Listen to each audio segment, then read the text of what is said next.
அண்மை செய்தியை பார்த்து கொண்டிருக்கிறோம். திருநெல்வேலியில் சாதி மறுப்பு திருமணம் செய்து கொண்ட இளைஞர் கடத்தப்பட்டிருக்கிறார். தனது கணவரை கடத்தி சென்றவர்கள் மீது நடவடிக்கை எடுக்க வலியுறுத்தி பாதிக்கப்பட்ட பட்டியல் சமூக பெண் போலீசில் புகார் அளித்திருக்கிறார். மேலும் திருநெல்வேலி மாநகர காவல் ஆணையரிடம் பாதிக்கப்பட்ட பெண் சாருமதி புகார் தெரிவித்துள்ளார். தேர்தலின் போது வாக்களிக்க சொந்த ஊர் சென்ற தனது கணவர் மருதநாயகத்தை அவரது குடும்பத்தினர் கடத்தி சென்றுள்ளதாக பாதிக்கப்பட்ட பெண் புகார் அளித்திருக்கிறார். அண்மை செய்தியாக பார்த்து கொண்டிருக்கிறோம். திருநெல்வேலியில் சாதி மறுப்பு திருமணம் செய்து கொண்ட இளைஞர் கடத்தப்பட்டுள்ளார். தனது கணவரை கடத்தி சென்றவர்கள் மீது நடவடிக்கை எடுக்க வலியுறுத்தி பாதிக்கப்பட்ட பட்டியல் சமூக பெண் போலீசில் புகார் அளித்திருக்கிறார்.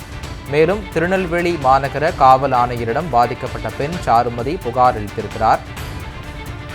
தேர்தலின் போது வாக்களிக்க சொந்த ஊர் சென்ற தனது கணவர் மருதநாயகத்தை அவரது குடும்பத்தினர் கடத்தி சென்றுள்ளதாக பாதிக்கப்பட்ட பெண் புகார் அளித்திருக்கிறார். திருநெல்வேலியில் சாதி மறுப்பு திருமணம் செய்து கொண்ட இளைஞர் கடத்தப்பட்டிருக்கிறார். தனது கணவரை கடத்தி சென்றவர்கள் மீது நடவடிக்கை எடுக்க வலியுறுத்தி பாதிக்கப்பட்ட பட்டியல் சமூக பெண் போலீசில் புகார் அளித்திருக்கிறார். திருநெல்வேலி மாநகர காவல் ஆணையரிடம் பாதிக்கப்பட்ட பெண் சாருமதி புகார் அளித்துள்ளார். மேலும் தேர்தலின் போது வாக்களிக்க சொந்த ஊர் சென்ற தனது கணவர் மருதநாயகத்தை அவரது குடும்பத்தினர் கடத்தி சென்றுள்ளதாக பாதிக்கப்பட்ட பெண் புகார் அளித்திருக்கிறார். அண்மை செய்தியாக பார்த்துக் கொண்டிருக்கிறோம்.